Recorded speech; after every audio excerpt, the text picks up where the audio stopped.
Melanjutkan bacaan kita. Bismillahirrahmanirrahim. Qala al-mu'allif rahimahullahu ta'ala anhu wa qala alaihi salatu wassalam fadlul 'alimi 'ala al-'abidi ka fadli 'ala adna rajulin min ashabi wa fi riwayatin ukhra ka fadlil qamari lailatul badri ala sa'iril kawakib. Fa idza kana fadlul 'alimi 'ala al-'abidi bihadha mathabah ma'a anna al-'abida la yakhlu an ilmin bi'ibadatihi walau la dhalika lam yusamma 'abidan, fa kaifa yakunu fadlul 'alimi 'ala al-jahili wa fadailul ilmi wa ahlihi la tusra wa wa kitabullahi wa sunnatu rasulih wa atharus salafis salih masyhuratun wa ma'rufatun fi dzalika wal kutubu masyhunatun biha a'ni bi fadailil ilmi wal ulama. Qala Ali radhiyallahu ta'ala anhu al-ilmu khairun minal mali, al-ilmu yahrusuka wa anta tahrusul mal, wal ilmu yazidu bil infaq wal malu yunqasu bihi, wal ilmu hakimun wal malu mahkumun alaihi. Wallahu a'lam bishawab. Melanjutkan pembahasan kitab An-Nasaihul Diniyah wal Wasaya Al-Imaniyah karangan Al-Habib Abdullah Al-Haddad pada pembahasan tentang keutamaan ilmu dan para alim ulama. Beliau Al-Habib Abdullah Al-Haddad mengutip hadis Nabi kita Muhammad sallallahu alaihi wasallam yang mengatakan fadlul alim, keutamaan seorang yang alim, seorang yang memiliki ilmu pengetahuan, alal abidi, dibandingkan dengan orang yang abid, orang yang ahli ibadah. Ini ahli ibadah bukan berarti dia gak punya ilmu, punya, tapi ilmunya terbatas pada ibadah yang dia kerjakan. Kalau alim memiliki ilmu yang cukup luas, mendetail sampai kepada muskilah-muskilahnya, sampai kepada cabang-cabang ilmunya. Tapi kalau abid hanya sampai kepada ilmu yang dibutuhkan untuk ibadahnya doang, nggak detail, tapi tetap punya ilmu. Kata Nabi, orang yang alim dengan orang yang ahli ibadah yang memiliki ilmu juga, itu dibandingkan keduanya kabadli, kata Nabi, seperti keutamaanku ala adna rajulin min ashabi, dibandingkan orang yang paling rendah di kalangan para sahabatku. Muliaan mana kira-kira? Jawabannya begitu. Muliaan mana? Baginda Rasulullah dengan satu orang yang paling rendah di kalangan sahabatku. Bukan rendah orangnya, bukan juga rendah fisiknya, tapi rendah derajatnya. Tentu jawabannya adalah lebih utama baginda Rasulullah sallallahu alaihi wasallam. Tapi serendah-rendahnya derajat sahabat Nabi itu masih lebih mulia dibandingkan kita. Jauh bandingannya, gak ada apa-apanya. Makanya kita gak boleh mencela sahabat-sahabat Nabi, gak boleh menghina sahabat-sahabat Nabi, gak boleh. Gak suka dengan salah satu sahabat Nabi, gak boleh. Kepada mereka kita harus memuliakan siapapun itu, baik yang memang dari awal sudah Islam sampai akhirnya tetap Islam, kita muliakan.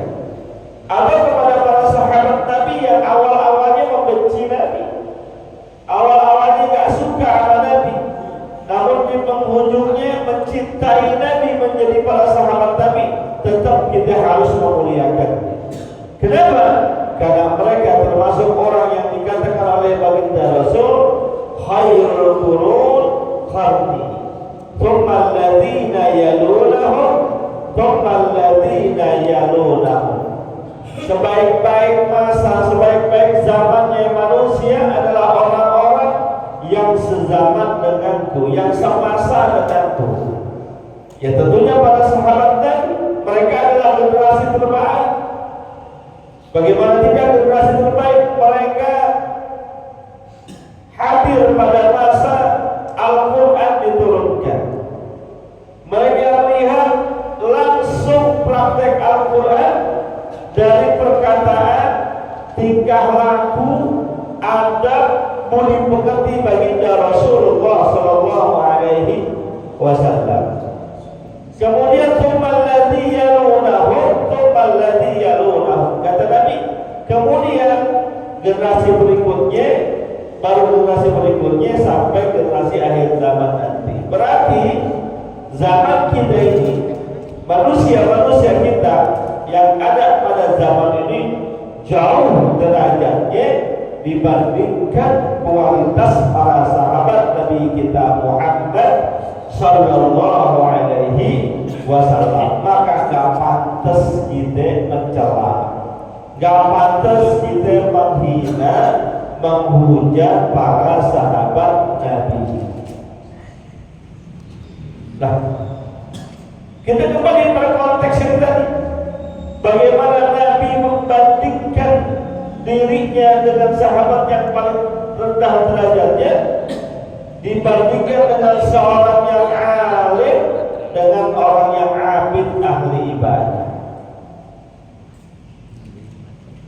Nabi kita Muhammad Sallallahu Alaihi Wasallam itu derajatnya jangankan ame manusia biasa, ama para nabi yang lain pun masih tinggian beliau. Makanya beliau disebut Sayyidul Anbiya wal Mursalin, penghulunya, pemimpinnya para nabi dan para rasul. Kalau kita kulik, kita cari tentang bagaimana keutamaan Nabi kita Muhammad Sallallahu Alaihi Wasallam dibandingkan makhluk Allah yang lain, dahsyat luar biasa. Mau bandingin nama siapa? Mau bandingin nama malaikat yang katanya la ya'sunallaha ma amarahum wa yaf'aluna ma yu'marun. Malaikat mulia tidak pernah bermaksiat kepada Allah, senantiasa taat terhadap perintah Allah, dibandingkan dengan baginda Nabi tetap tinggi derajat baginda Nabi. Buktinya apa? Ketika perjalanan Mi'raj baginda Rasul Sallallahu Alaihi Wasallam berjumpa, bertemu dengan Allah, tatkala hampir sampai ke Sidratul Muntaha, Rabbul A'la berjumpa dengan Allah. Dua malaikat yang mendampingi perjalanan Nabi dari bumi sampai ke langit, mereka izin kepada baginda Rasul, ya Rasulullah, mohon maaf, kami hanya dimiliki kemampuan oleh Allah mengantarmu sampai sini. Kata baginda Rasul, ya jangan begitu, kan dari bumi bareng-bareng, ayo kita naiknya terus bareng-bareng. Kata para malaikat yang mendampingi beliau, enggak ya Rasul, kalau kami paksakan untuk terus mendampingi engkau, niscaya kami akan lumpuh dan hancur karena derajat kami gak sampai di situ. Tuh, apa malaikat aja tinggian bagi terus. Lalu kepada para nabi dan rasul, tinggian mana derajatnya? Tentu tinggian derajatnya bagi nabi. Buktinya apa? Di saat manusia dikumpulkan oleh Allah setelah terjadinya hari kiamat, dibangkitkan mereka semua, dikumpulkan di satu tempat namanya Mahsyar. Semua yang ada di situ bingung, takut, galau, cemas, khawatir karena perkara yang ada di hadapan mereka begitu dahsyat, luar biasa. Mereka bingung mau minta tolong sama siapa, mau minta bantuan sama siapa. Lalu berbondong-bondong mereka, ada yang datang kepada Nabiullah Adam karena merasa Adam adalah Abul Bashar. Ketika mereka datang kepada Nabiullah Adam, Nabi Allah Adam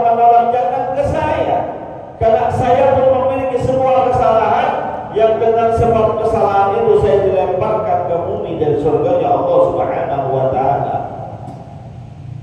Ada yang datang kepada Nabiullah Nuh. Ke Nabiullah Nuh adalah salah satu nabi yang Allah berikan anugerah umur panjang. Meminta mereka kepada Nabiullah Nuh. Apa kata Nabiullah Nuh? Jangan kepada saya, karena saya pun harus mempertanggungjawabkan perbuatan saya di dunia. Ada di antara keturunan saya yang gak taat kepada Allah. Itu pun saya bingung untuk mempertanggungjawabkannya di hadapan Allah. Ada yang datang kepada Nabiullah Ibrahim, maka Nabiullah Ibrahim juga angkat tangan, jangan kepada saya. Kenapa? Karena saya pun memiliki kesalahan yang ada sedikit kedustaan di sana. Ketika Nabiullah Ibrahim berkelit dari pertanyaan Raja Namrus tatkala berhala-berhala yang ada di lingkungan istana dihancurkan semuanya, yang kecil-kecil tinggal yang gede doang. Padahal yang hancurin Nabiullah Ibrahim. Tapi ketika ditanya oleh Namrud, karena ada yang melihat Ibrahim yang masuk ke dalam ruangan dan menghancurkannya, kata Nabi Ibrahim, kenapa tanya saya? Di antara berhala yang hancur tadi ada berhala yang besar. Dia nggak hancur sendirian. Kapan masih ada apa dia? Coba tanya dia. Maka kata Nabi Ibrahim, dengan sebab itu saya juga harus mempertanggungjawabkan di hadapan Allah bagaimana nanti. Ada juga yang datang kepada Nabiullah Isa alaihissalatu wassalam. Dan dianggap dia sebagai juru selamat. Apa jawaban Nabiullah Isa? Jangan ke saya pun harus mempertanggungjawabkannya di hadapan Allah. Bagaimana ada sebagian umat manusia yang menjadikan saya sebagai Tuhannya, padahal saya adalah hamba-Nya. Maka tatkala manusia semua bingung, termasuk para nabi, para rasul juga bingung, baginda Nabi kita Muhammad sallallahu alaihi wasallam bersujud kepada Allah Subhanahu wa taala, meminta kepada Allah Subhanahu wa taala untuk memberikan syafaat pertolongan kepada baginda, kepada para umatnya. Lalu kata Allah Subhanahu wa taala, bangun, angkat kepalamu, apa yang kau minta akan aku berikan. Lalu diizinkan oleh Allah untuk memberikan syafaat kepada seluruh umat manusia, khususnya umat Nabi kita Muhammad SAW. Maka saat itu baginda Rasul tampil, ummati, ummati, ana laha, wahai umatku, saya yang mendapatkan izin dari Allah untuk memberikan syafaatul uzma, saya yang diberikan kuasa oleh Allah untuk memberikan pertolongan kepada kalian. Maka sayalah yang kalian cari, sehingga berbondong-bondong manusia berada dalam gerbongnya Nabi kita Muhammad sallallahu alaihi wasallam. Begitulah kemuliaan baginda Rasul yang gak bisa dibandingkan dengan kita, gak bisa dibandingkan dengan para sahabatnya. Maka orang alim, orang berilmu, derajatnya jauh lebih tinggi dibandingkan orang yang ahli ibadah. Sekalinya pun orang yang ahli ibadah lebih unggul jumlah ibadah. Mohon maaf Pak, kadang orang alim sholat sunnahnya tidak sebanyak orang yang ahli ibadah. Terkadang orang alim puasa sunnahnya tidak sebanyak orang yang ahli ibadah. Terkadang orang alim zikirnya tidak sebanyak orang yang ahli ibadah. Orang yang ahli ibadah punya waktu untuk berzikir habis maghrib baca istighfar, baca sholawat sampai 1000 misalnya. Dari habis maghrib berzikir sampai isya, istighfar 1000, sholawat 1000, tasbih 1000, dia sanggup lakuin. Orang yang ahli ibadah. Tapi yang alim belum tentu bisa. Kenapa? Habis selesai sholat maghrib, orang alim harus hadir di majelis ilmu, mengajarkan ilmu yang dimiliki kepada orang lain, sehingga kesempatan zikirnya lebih sedikit dibandingkan orang yang ahli ibadah. Karena puasa sunnahnya orang yang ahli ilmu nggak sebanyak orang yang ahli ibadah. Berapa banyak kita temukan guru-guru kita, guru-guru saya, siang harinya nggak puasa sunnah, pada waktu-waktu yang dianjurkan puasa sunnah. Bahkan kadang kita, teman kita lagi pada puasa, beliau nggak puasa. Apakah celah? Enggak. Kita puasa karena memang gak ada kerjaan lain. Emang di rumah gak ngapa-ngapain. Tapi guru kita, ustadz kita, kiai kita kagak puasa karena dia harus terbang sana, pergi ke sini, mengajarkan ilmu. Bisa dibayangkan ketika meninggalnya almarhum al-Maqfullah Kiai Haji Sofwan Nizami, saya tangkap ada sambutan dari keluarganya itu menyampaikan bahwa sampai waktu meninggalnya almarhum al-Maqfullah Kiai Haji Sofwan Nizami, beliau masih membimbing majelis taklim nggak kurang dari 70 majelis taklim. Bayangin 70 majelis taklim, kalau seminggu ada 7, diambil rata-rata sehari 10 tempat ngajar dia. Mobile dari satu majelis taklim ke majelis taklim lainnya, dari masjid ke masjid lainnya, sehingga menyebabkan perlu energi. Kan orang ngajar nggak cuma sekarang doang nih Pak. Orang ngajar itu nggak cuma di majelis taklim doang dia sampaikan ilmunya. Sebelum ngajar butuh persiapan luar biasa.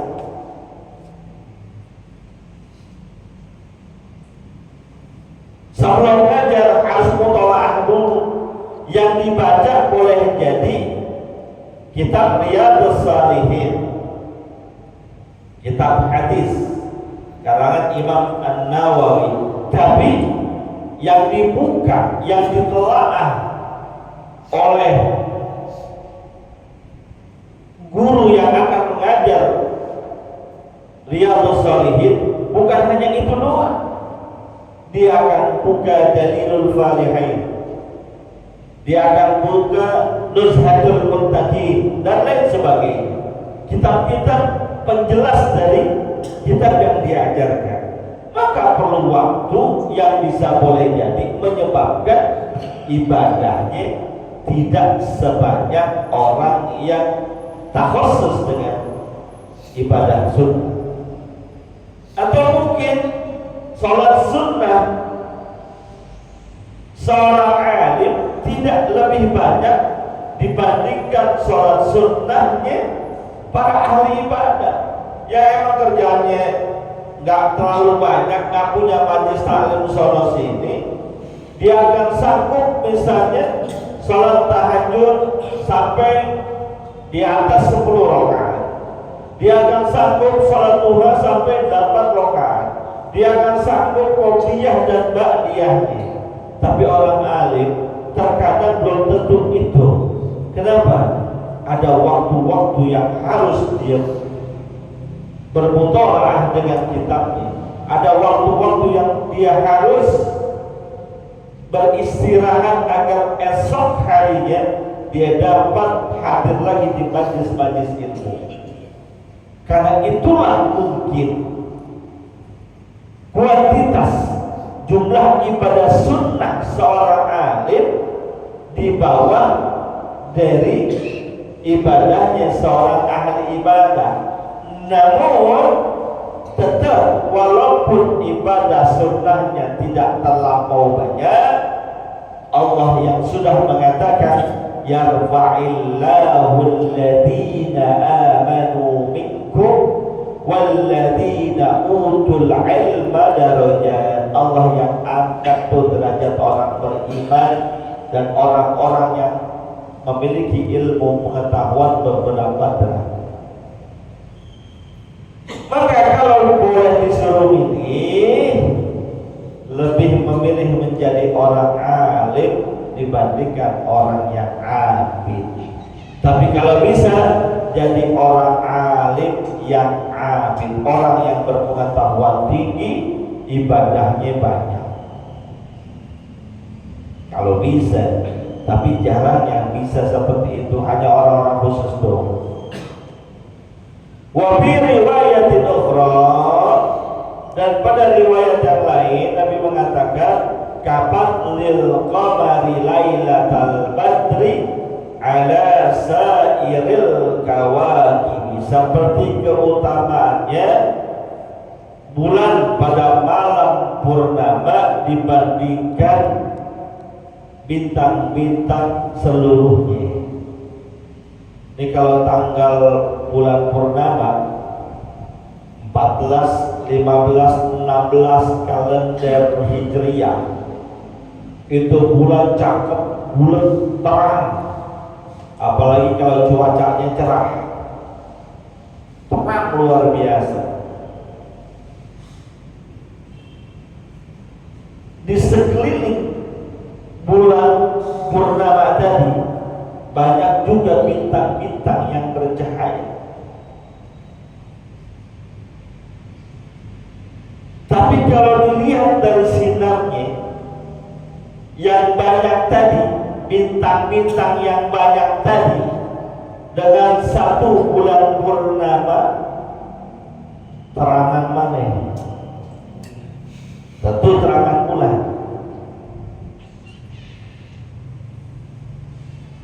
Maka ini mencerminkan terkadang orang abid, orang ahli ibadah yang memiliki ilmu, dia terang, tapi terangnya tidak bisa menyinari sekitarnya, hanya bisa menyinari dirinya sendiri. Berbeda dengan bulan purnama yang terangnya dapat menerangi sekitarnya. Makanya kalau dalam buku-buku novel atau buku-buku sastra kita temukan istilah mandi di bawah cahaya sinar rembulan. Gak ada mandi di bawah cahaya sinar bintang, belum pernah ada. Ini menandakan bahwa terangnya bulan mempengaruhi lingkungan sekitar. Maka orang alim juga itu. Ketika seorang alim yang baru bi ilmihi mengamalkan ilmunya, dia bisa menerangi lingkungan sekitarnya, memberikan warna, memberikan corak, mewarnai lingkungan. Seorang alim kata-katanya manis, bisa mempengaruhi sekitarnya. Maka mohon maaf banget. Itu kalau lagi musim pilkada sama pilpres, musim-musim pemilu dah, itu orang-orang partai untuk meraih suara yang banyak agar bisa dipilih dirinya atau jagoannya, yang didatangin siapa? Para ustadz, para guru, para kiai. Silaturahim ke Habib ini, silaturahim ke kiai ini, silaturahim ke ustadz ini, supaya apa? tuh ustaz, tuh guru, tuh kiai, tuh habib simpati, lalu tertarik dengan model kampanyenya.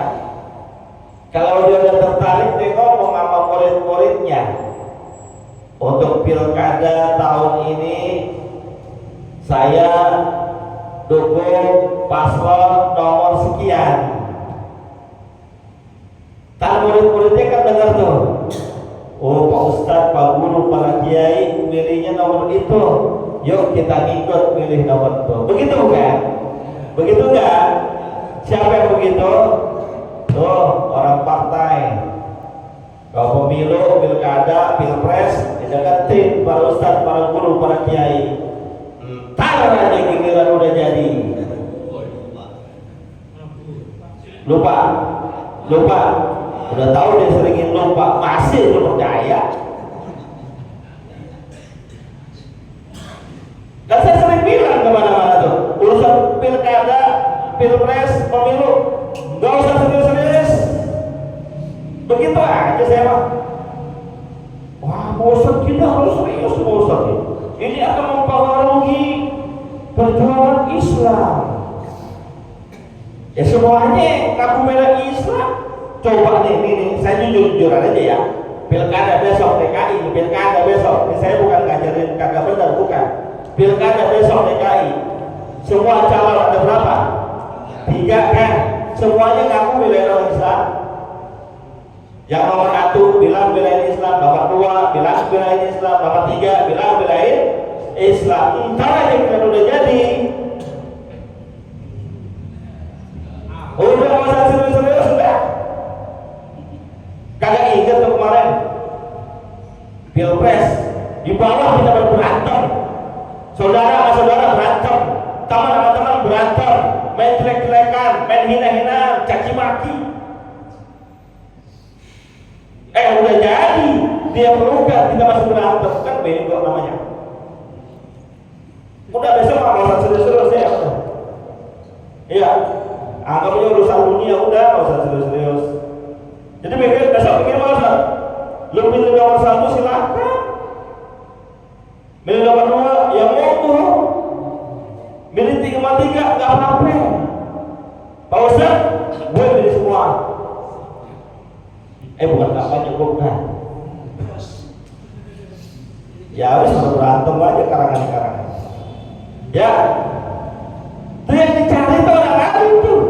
Ustaz, guru, kiai. Untuk apa? Mempengaruhi masa. Ya mohon maaf, apalagi di daerah santri, kiainya laku keras. Bawa amplopnya tebal-tebal saja.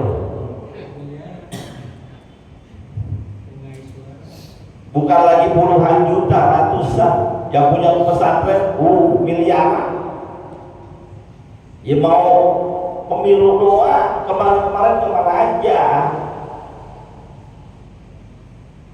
Kemarin kemana aja?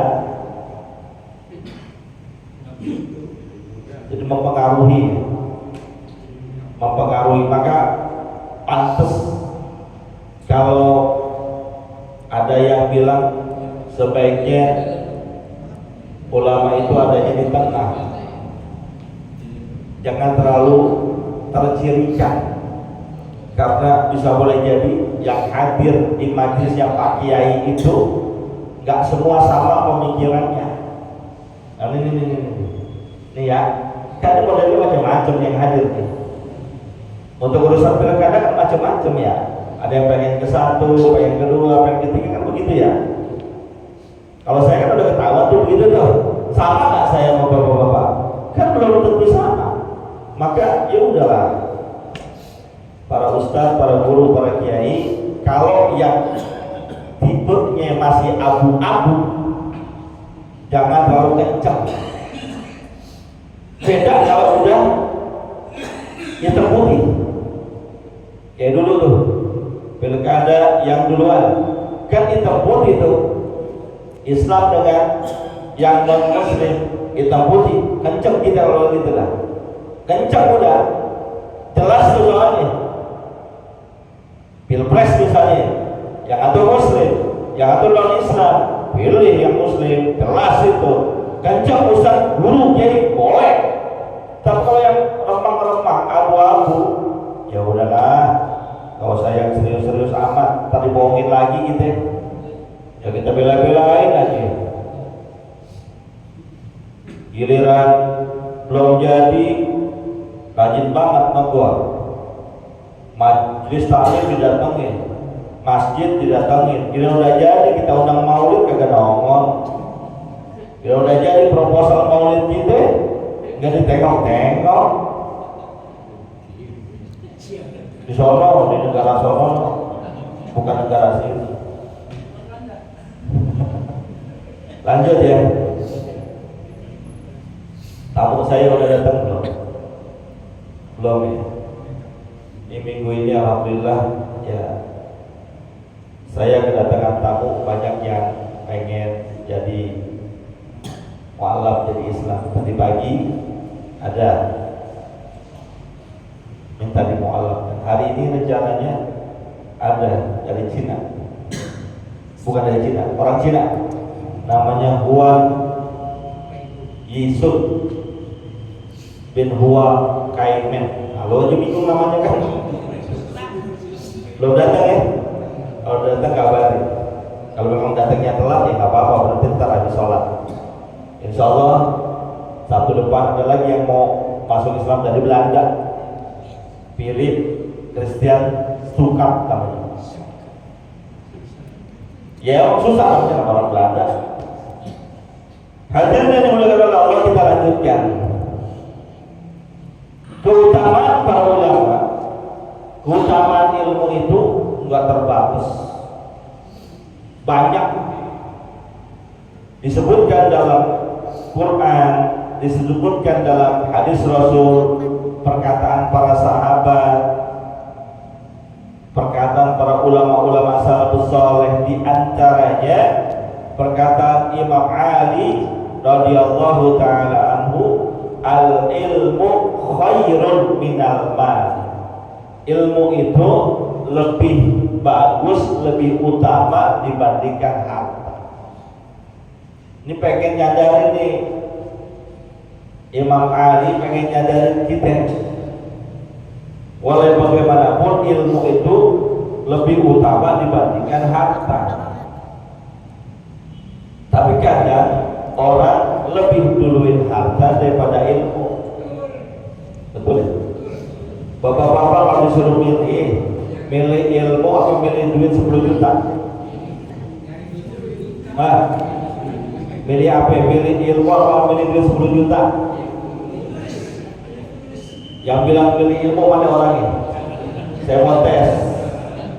Milih ilmu, saya terima kali lebih utama ilmu daripada harta. Oke, gue tes. Malam minggu depan ada pengajian di sini. Habis maghrib sampai habis isya hadir majelis ilmu, kan pahalanya gede, utama. Tapi di saat yang bersamaan ente ditawarin, lo gak usah ngaji dah, barang malam minggu sehari aja, nih gue kasih duit 10 juta. Kira-kira tetap ngaji apa duit 10 juta? Kan lebih mulia ilmu. Ngaji masih bisa malam minggu depannya lagi, Ustaz, 10 juta kan jarang-jarang. Betul ya? Jangan lu, gue juga kalau ditawarin gitu, gue ambil 10 juta.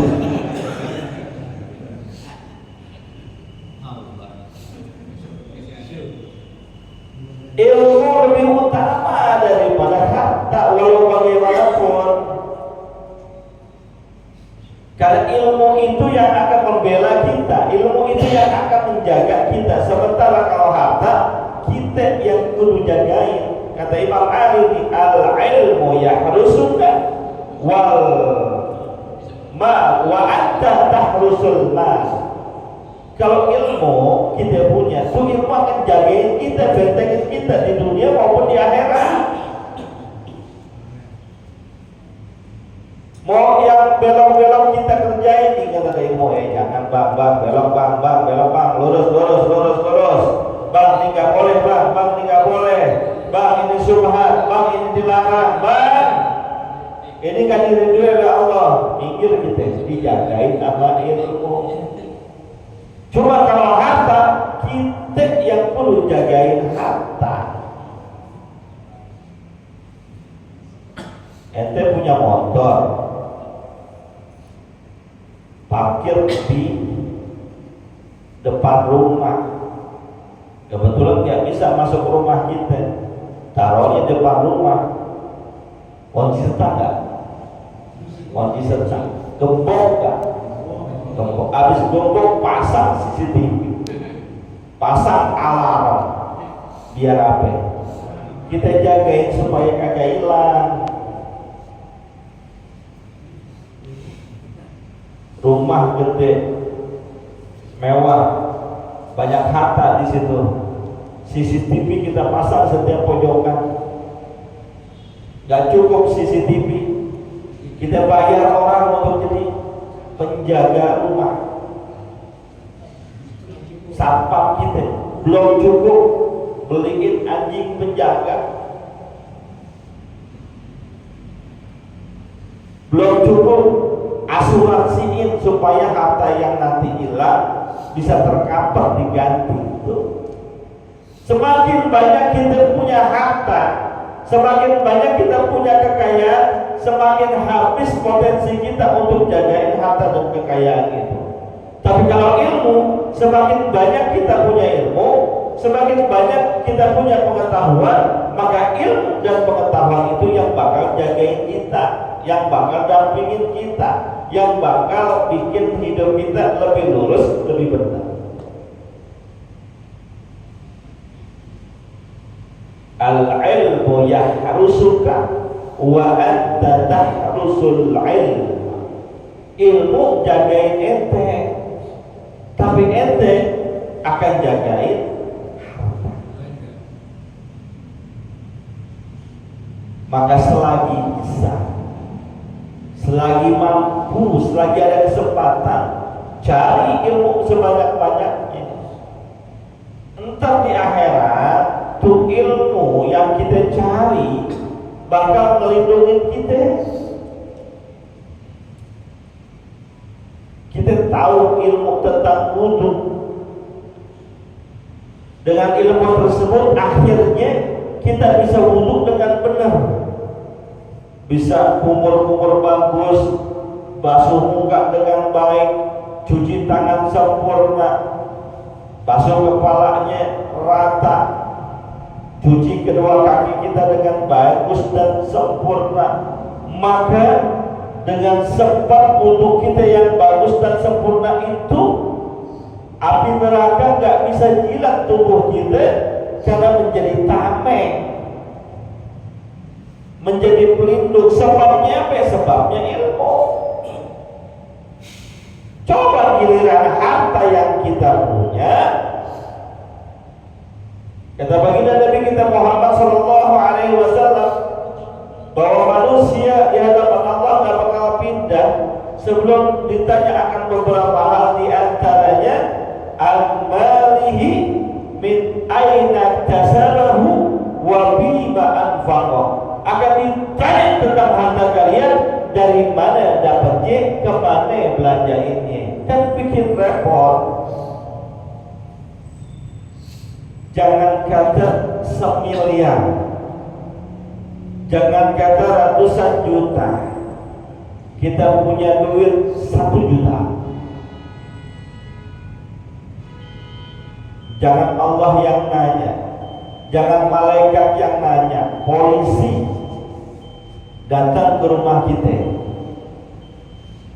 digeledah rumah kita, ada duit 10 juta. Tuh polisi nanya, ini duit 10 juta dari mana? Duit apaan? Duit siapa? Dapatnya dari mana? Duit saya Pak Polisi. Dari mana? Dari kerja. Kerja apa? Ojek.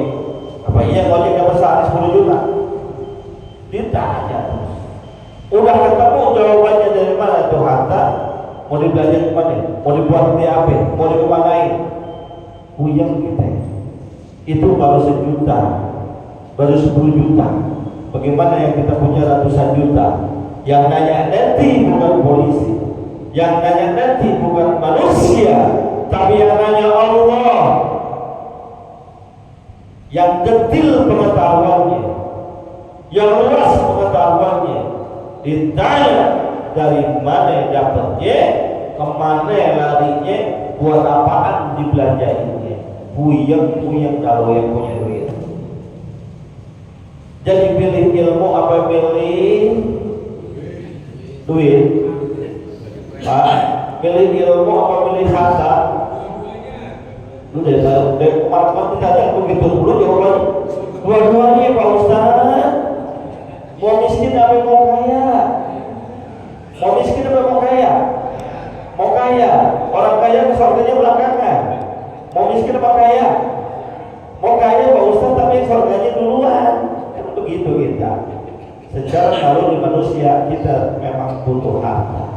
Tapi insya Allah harta ini akan menjadi berkah kalau kita juga memiliki ilmu pengetahuan sehingga harta itu bisa kita kelola dengan baik dan benar. Wallahu a'lam bishawab.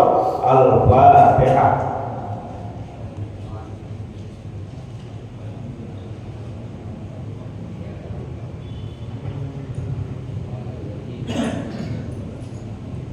Qala Rasulullah sallallahu alaihi wasallam afdalu ma qaluhu ana wan nabiyyuna min qabli la ilaha illallah la ilaha illallah la ilaha illallah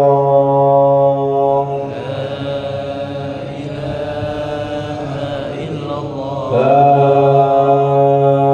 ilaha illallah la ilaha illallah Muhammadur Rasulullah